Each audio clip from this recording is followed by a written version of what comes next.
Welcome to another episode of the Inside the Bullheads podcast with your hosts Marius and Ska. Hopefully you learned something new, hopefully you enjoy it, so sit back, relax and enjoy. 1, We live. 2, 3, let's go. Okay. How are you, Marius? Good. How are you? I'm fine. I'm glad we had this workout. Yeah. What did we train today? Guns. Guns, not legs. You hear that? Yeah. You said you had a popular request for a certain topic. Yeah, some people asked me actually to talk about what's the ideal client profile for a personal trainer for us, maybe. Just to elaborate a bit on it. Do you think if we talk about the ideal client, more client will be ideal? That's a good question. Maybe they wouldn't be ideal, but they'll just think more about their approach on how they work with a coach, because it's not a one-way relationship. It has to go both ways, basically. Yeah. You know, I heard once a psychologist saying, if you want to study happiness, go discover sadness. You know, so let's start with how to be bad client and transition into how to be a good client. Because cool. if you're not a bad client, you're by definition A good client. Yeah. Right. So what's a bad client for you? I think not listening per se. I understand. You know what? I want to correct this thing. I think a lot of people don't give the profession of a personal trainer or a nutrition something enough credit to respect it sometimes. And if they do respect it, that will improve the relationship or their commitment or whatever by a huge margin. You know, so if they are thinking this is just a PT or whatever and just asking me to move and I know better and I just need them temporarily, then guess how the relationship will go. Yeah, you know, so I think the first ingredient will be respect. You respect your client respects you back, trust each other. That's, I think, the first ingredient to a good coach and a good client at the same time. Like, this is like a both ways. Yeah, that makes sense. Yeah. Also, maybe just this goes along with respect, but it can be individual, so to say. And it basically goes back to clients that already worked with somebody or maybe worked a lot by themselves and got very rooted ideas. And personally, I like when people ask me stuff, when they contradict me. Yes. But what would be nice is for them to be ready to accept or at least be able to see our perspectives. And for example, if they want to tell me that I'm wrong or they don't agree with me, give me an actual argument based on something real, like, I don't know, biology, something that you felt, something that you tried. Not just the fact that I think so, because we're not talking about what we think, we're talking about how things actually are, independent of what we think or feel. Yeah. The other day I had a client of mine telling me his colleagues at work are just, I won't say shaming him for having a coach. It's like, why do you need a coach? Why do you need a coach, right? And I said him, look, here we are using a machine, okay? This pulley, these machines are physics. You have to understand forces to apply them to somebody's body. Number one, what happens in your body is a combination of your physiology and biology. When you eat, that's biochemistry and so on. If you think those aspects are trivial, then I don't know what to tell you anymore. You know, like when we take those fields by themselves, we glorify them, but when we put them all together to provide somebody with like a training program or a nutrition plan, whatever, people tend to think suddenly it's not as important anymore. You know, so I think once you, it's like in educating somebody, it's like, this is what we are doing, this is what it means. If you think that it's not important, then I don't know what else to tell you. You know. Yeah, and it's basically just the way that people view it, and it's also like the fault of people that get to be PTs or something like that, or anything in this realm. Yeah. Because by the same logic, you can say that, why do you need accountant for? Like, Yes. You can Good point. you can make invoices, you can send them out, you can, I don't know, like, how do you call it? You can count the money. Like, it's nothing too complicated. But Yeah. no, you actually need it because there are details that you don't know. There are details that is going to cost your business money and time and stuff like that. Yeah. If you don't have somebody that actually knows what he's doing. Yes, definitely. Definitely. Wanted to mention something I forgot. Yes. I understand that a lot of people had bad experiences with trainers. Like, look, we are both coaches. We spend time at the gym with people, and we see a lot of crazy stuff, right? A lot of times you're like, I don't know what is the person's doing, so I understand when somebody went through like a bad experience, or maybe they asked a coach once about something and the reaction wasn't what they expected.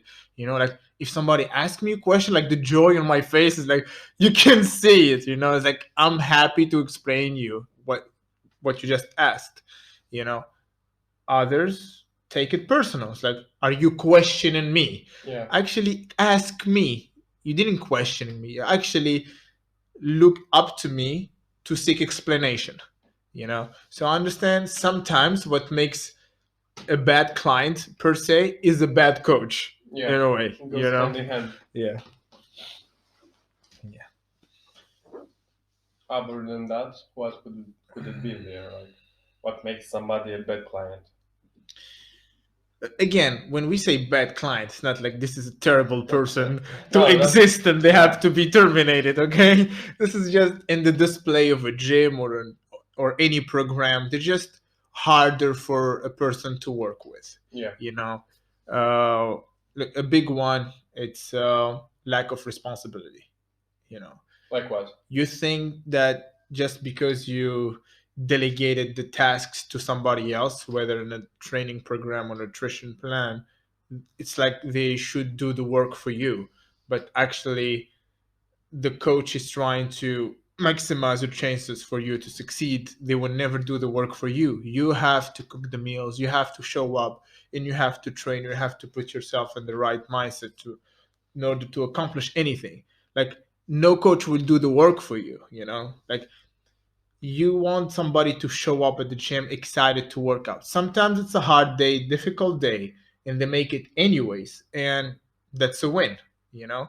But if you're all the time after somebody, are you coming, are you coming, are you showing up, and you're like always in this uncertain state, that makes it very hard for the coach to commit to a person, because you know how it is. It becomes a relationship, and you feel like you inject yourself in somebody's life, and you want them to reciprocate the effort.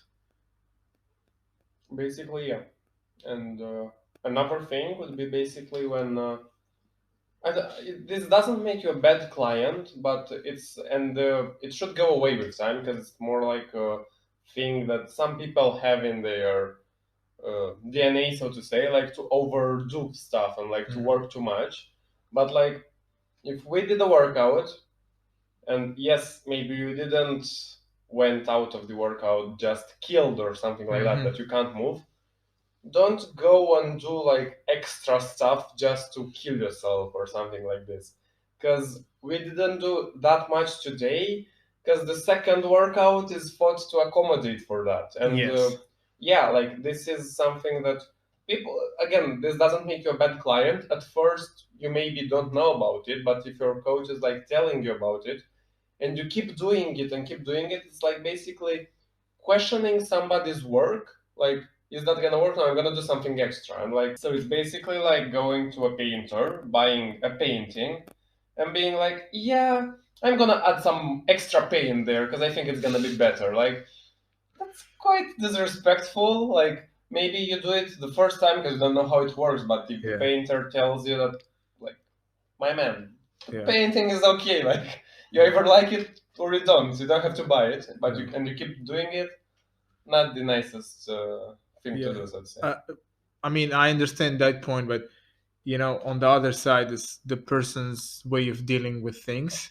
Some people have the need to do more, like they feel like, I need to break a sweat and I need to feel more exhausted, or I need to do extra work so I get where I want to be, So sometimes, yes, it's questioning your coach, but sometimes it's their own issues and their own Yeah, needs to and do we just something. need to accommodate for that. Yeah, yeah, That's also true.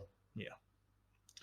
Um, I think another point would be uh, not putting enough input into the coaching collaboration. It's like sometimes you get somebody, ask me a question, tell me what you want, propose something. I would like to add something that you like. And they're like, I have nothing to say. I have nothing to say. So it's like a blank person. Like they don't put in anything, right? Yeah. That can be very frustrating because you have on one side somebody that talks a lot, on the other side somebody that doesn't talk enough.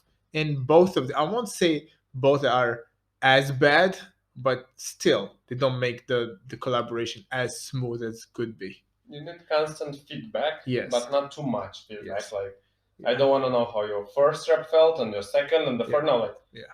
how was it overall, the set? Yes, yes. Again, that's actually probably the definition of a coach or coaching.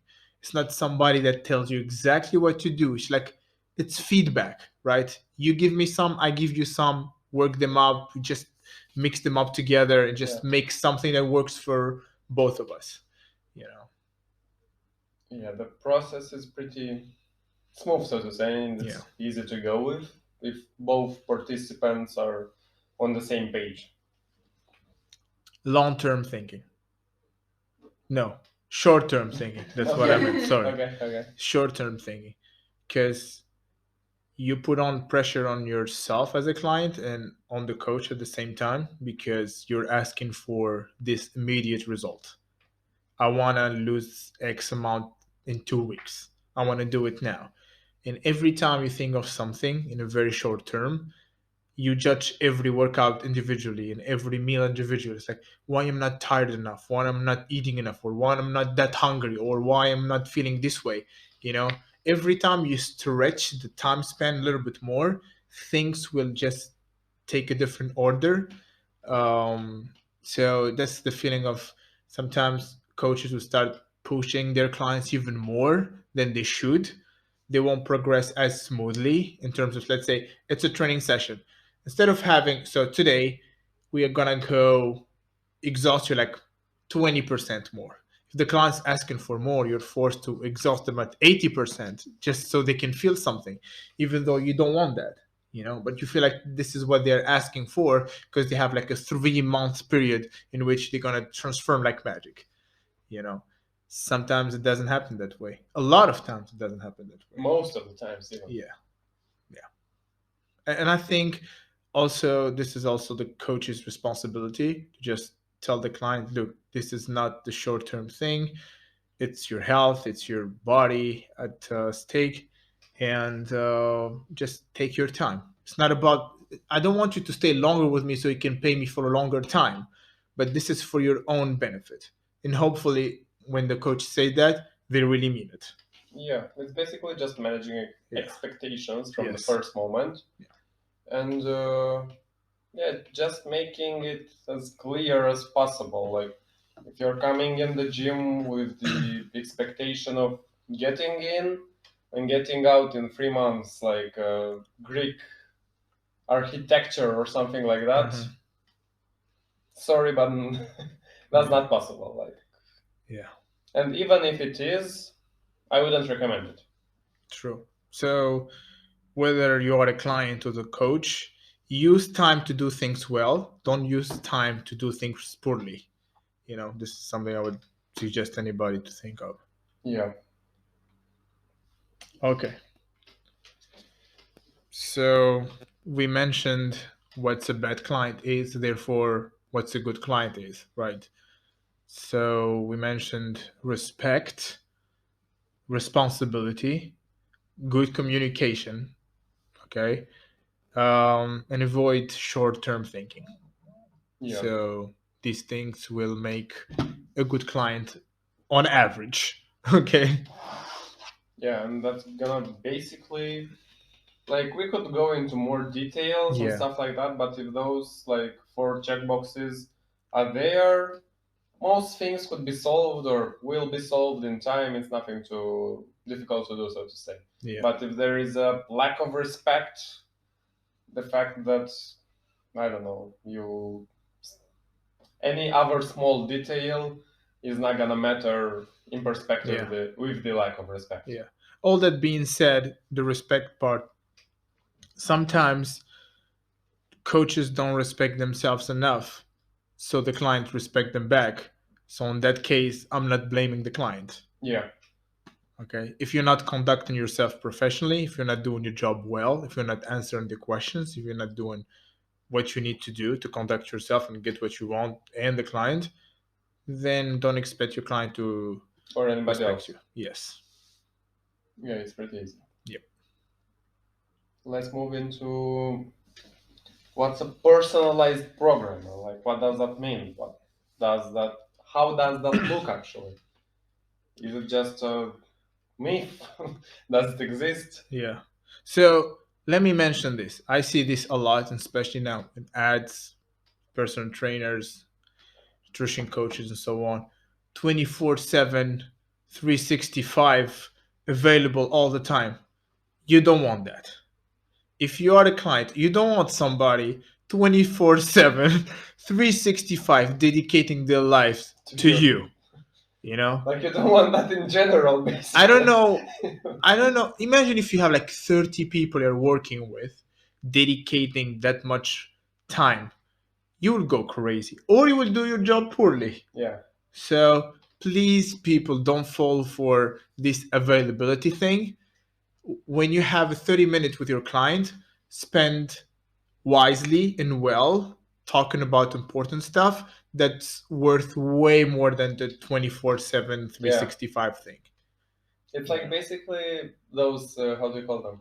Those bars, like you go and you pay like I don't know, like $30 and you drink all the alcohol that you want. Yeah. You'll stop after a bottle of vodka. You can't get more than that or something like this. Yeah. And if you go to a high-end store, they never give you one for free or 2+2 and all those stuff. They actually make the purchasing harder for you. You have to be on the list. You have to be, certain type of people. Yeah. Anyway, so people don't fall for this availability thing because nobody can do their job well with junk communication. Yeah. Other than that, where you headed with the... Yeah, I think, and you can have your own opinion too. Thank you. There is no such thing as a personalized program without assessment. If you don't assess, you cannot personalize. Yeah.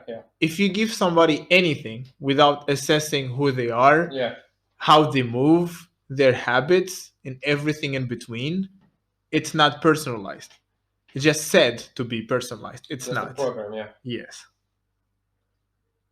Yeah, and it's basically the fact that most people, either we're talking like online collaborations or face-to-face collaborations, most people expect the personalization thing to be like, oh my god, I'm gonna get this very much different workout and it's gonna be completely different from my boyfriend or from my sister because I got longer legs and I want to get skinnier but he wants to put on muscle. Meanwhile, you're doing front squats and he's doing back squats and you're both squatting, you're just using different techniques because I don't know, maybe different height or something like that. Or somebody is on the floor and the other person has like some heel elevation. The same exercise, just designed to accommodate your structure. You make good sense. Yeah, because basically the things that work for everybody. We just need to adjust where we meet the client, so to say. If somebody is like at zero, so to say, he isn't injured, he isn't like too trained or something like that, we go from there. We don't need to regress anything. Maybe somebody had a shoulder injury. Okay, some stuff needs to be twisted so that he can do it first. He's gonna still push probably, but slightly different than you, a healthy individual. Yeah. this doesn't mean that just because you're a girl, you're gonna get only glute stuff, or just because you're a guy, you're gonna do biceps only, and like because you got longer hands, you're gonna do biceps in that weird position. No, Yeah. like it doesn't go like that. I mean, a good analogy would be cars, right? There is no such thing as cars for guys and cars for females. Or even if you Some personalize, people would argue that. actually, look, You can they make a can make a point, yeah, point, yeah, okay? But in general, which Yeah, like- is what we are talking about, yeah. you know, because if we talk about specific, this podcast will Yeah. never end. Yeah. Even if you personalize a car, most people can tell the difference. You know, okay, you drive your car, right? What's personalized? You can drive the same car as a neighbor or a family friend or whatever. But then when you sit down, you can adjust the seat, you can adjust the steering wheels, you can adjust everything. But most people cannot tell the difference from the outside. You know, that can apply to exercise. Two people can be doing almost the same exercise, but it's accommodated to them. Yeah. You know. Other than that, what was our actual how does a personalized program work? Like, let's give like a simple example, like a simple, very very simple example. Okay, Let's bring two individuals. let's and speak. Let's say training or nutrition, whatever you want. let's go both. Okay, Sure. let's say training. Yeah. Okay, you get somebody, you test their range of motions, right? How far can you lift this leg without me helping you? Okay, how can you use your hips, shoulders? How can you externally rotate them or internally rotate them, right?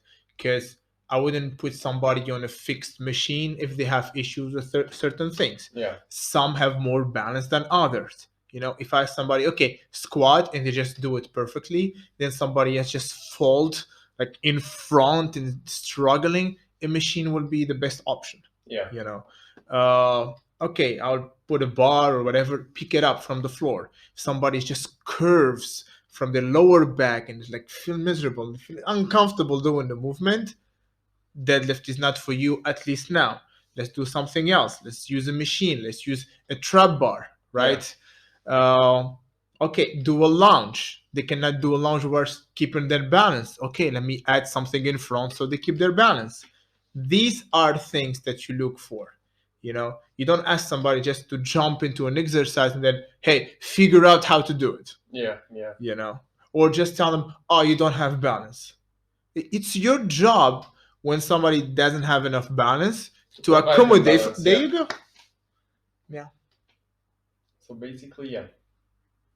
On nutrition, hey, do you have food allergies? Is something upset your stomach? Do you fall asleep when you eat carbs or not? You know, when are you the hungriest? When are you the fullest? After what? Before what? Do you feel hungry after a workout? Before a workout? Do you have time for breakfast or not? You know, I cannot ask people to follow a diet when their time cannot accommodate for it. You know, if they are allergic to eggs and I never ask, can I give them eggs? And they die. Exactly. It's like, you know what? 80% of the people eat eggs and they are fine, or milk and they are fine. Maybe they are lactose intolerant. Maybe they never had a test, but when they drink it, they can feel it. Yeah. You know? So look for cues and look for clues to just adjust and adapt. Basically, the whole personalization process isn't as fancy as people maybe would like. Yes. Like, we're not, and it goes back to we're not that special. Like, you're not that special, and for most people, let's take most healthy individuals that don't got any conditions and stuff like that, general population wise, most of them could follow the same workout program, and if it's designed well and progressed well, it's gonna fit like 90% of them. Of course, somebody needs to high bar, somebody needs to front squat, somebody needs to low bar, details like that, heel elevation. Like the foundation is, but the give and take the foundation same. is there. Like everybody needs to squat, to push, to hip hinge, stuff like this. And just because you're a girl, just because you're a guy, just because you want to lose weight or to put on muscle, doesn't mean that suddenly you're gonna train completely different than the guy that's at your Yes. right or something like that. And again, we are talking in general. We are aware there are specifics. Yeah. Females go through their menstrual Yeah. cycle. They have to adapt to certain things. They use fuel differently, and so on and so forth. When I say assessment, it's a fancy word to say ask questions. Yeah. You know, ask questions and you get answers. Which goes When to you get feedback. answers, there you go. You adjust and you change or you keep things the same. Another problem with too much assessment is people changing things too often. Yeah. Or without any reasons, you know, or picking up these exercises that don't make any sense just so you look different from the trainer or whoever next to you, you know, because maybe people like look at person trainer A and B and both of them are doing the same thing. It's like, maybe I should go for the cheaper one if the program is the same. Yeah. You know, and I feel like a lot of trainers use this thing and it started doing different stuff that are Just not to be productive. different, Yes, yeah. just to be different. And basically that's the thing, like even if you see somebody doing the same thing as somebody else, and let's say that coach B got the movement from coach A without even knowing what's happening. So yeah, as I was basically saying, even though you see two trainers doing the complete same thing or something like that, and let's assume that one copied the thing from the other one, it's not about the movement itself. It's about how the movement is integrated in the big picture. So even if, I don't know, you just see somebody at the gym and you copycat the thing that they do, it doesn't really work like that, because if there is a thought process behind it, you have to do A, B, C, D, and after that you do E, or you do E just because of A, B, C, D. But if you do E just because it looks cool, might not get the result that you actually expect. So that's the thing with, let's say, seeing the same thing in the gym. It's really hard to say how to figure it out by yourself without having any context. But at least don't expect everybody to do different stuff just because they should, or that's what is expected from that personalization standpoint. Yeah. Yeah. No, I don't know. As you were talking, I was just seeing different images of what other trainers tend to do sometimes. Like, okay, I was with the gym with Radu the other day, and the guy was literally on the floor on his belly using his phone next to his client. Okay. She was doing abs or something, and the guy was like laying on his belly, like having his like hands crossed with the phone, and I mean, Yeah, that's, you know, I as you were talking, my head just went there. And, disrespect, basically. yes, definitely. Like, it's okay to sit down maybe or something like this if you got a more casual relationship with some of your clients or something like that. Yeah. It's acceptable, but at least like don't stay on your belly. Yeah. That should be like a rule for any job unless it requires it. Yeah. Like fake the interest or something like that. Yeah. I mean, I wonder how people can do that, to be honest. Be uninterested in the job. Yes. That's what the world is basically doing. Like, there are very few individuals that I know that actually like what they're doing and they're interested in and all that kind of stuff. Yeah. So, you know, going back to what makes a good client and so on, and asking questions again, the client can ask questions. Look, why are we doing this? You know, so what's the point, or what's the purpose, or what's the reasoning behind the exercise? You know, try not to seem like you're questioning or like assuming that your trainer doesn't know what they're doing. Just, you know, People are grown up. They know how to ask a good question genuinely, Maybe ask in a nice way. Yes. Yeah. Yeah. So basically, personalized anything start with communication and questioning, and getting inputs and adjusting to that. So if whoever is training you is not asking you enough questions, that's again red flag. You know, you have to ask your client questions as often as you can. Okay, not like chronically every day. you How are you? know, How are you? How yeah, are you? yeah. But encourage them to give you feedback. Like Yeah. the whole work will be for you to make them feel safe enough to share with you how they feel. You know, and reward them for asking you or for telling you how they feel. But yeah, good job. That makes my job better. That makes the program better. It's like give them credit because without them, there is no program. Yeah. You're designing everything from them. You know. Also, point that I forgot that what makes not a bad client, but makes the process harder when there are people that think that they actually need to hurt and stuff like this, and they are hiding away the fact that I don't know their elbows hurt when they do X or something like that.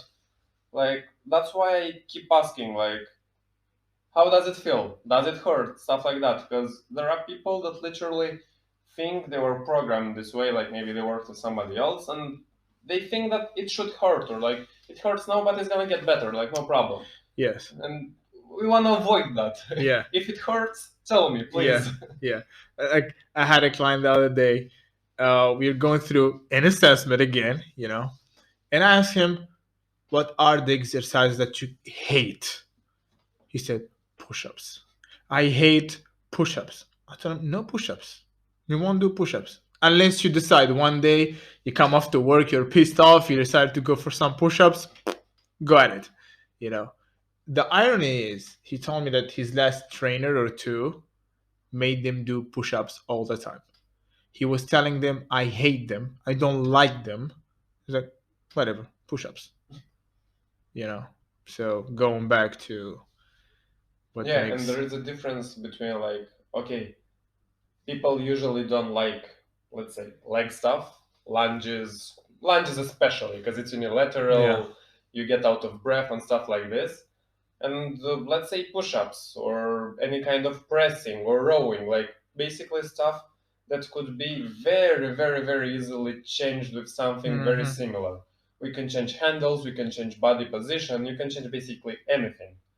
And it's possible. You really don't need to do that exercise. Yeah. So I think there was this management guru. He said, "What's measurable is manageable." And that means if you don't measure it, you cannot improve it. You cannot know it's not improving, and you cannot know why it's regressing. Yep. So if somebody's not keeping track of your progress, that is not a personalized program. That's also part basically of the personalization because let's say, as we said earlier, a very similar workout program could go for 3 persons with small differences. But the most differentiating thing is the fact that we are tracking individually for every person, and every person is progressing in its own rhythm, basically. We're not just going, okay, 5, 6, 7, 8 for everybody. Maybe somebody needs to stay on the 5 2 more weeks. Maybe somebody can go faster. Maybe somebody needs to skip one because he's that strong. And that's actually bigger than even I would have thought until now on the personalization topic, so to say. Yeah, we spoke about this earlier, and even in your course, is that the rate of perceived exertion can change from day to day. Yeah.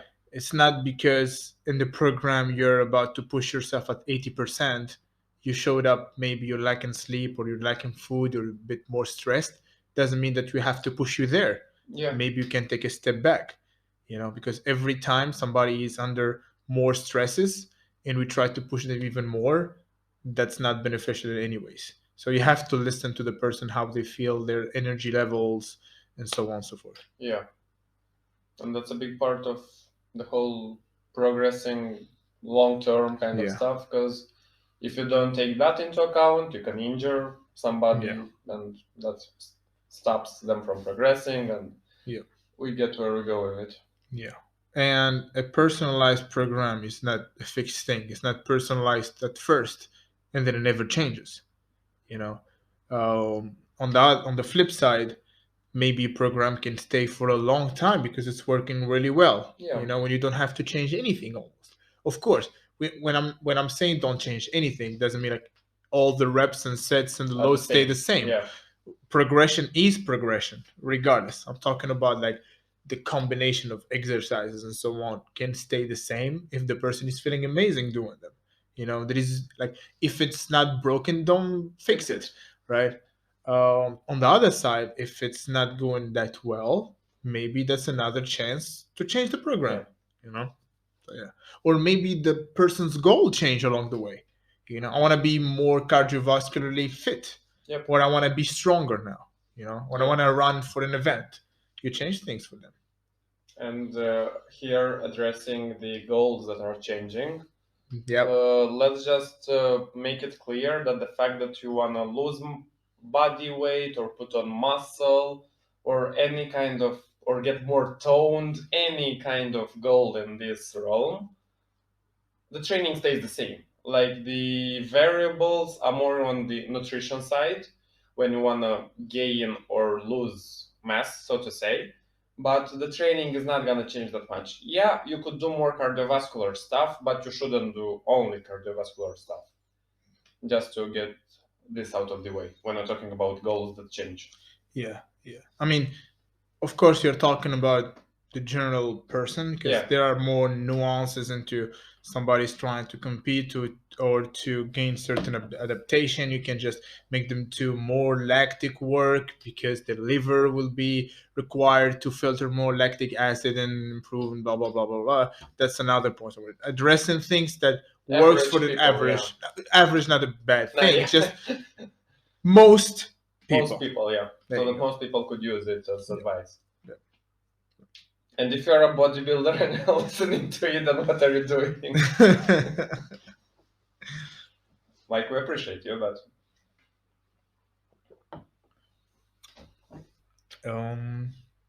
I think we mentioned enough things. Yeah.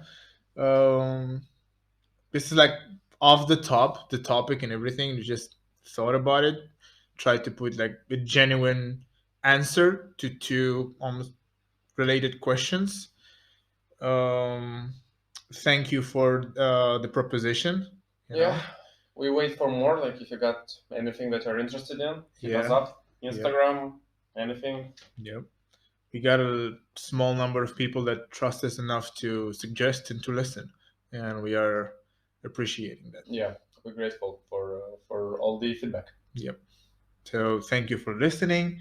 Again, if you want to give us a follow, me or Marius, I'm at the Fitness Practitioner.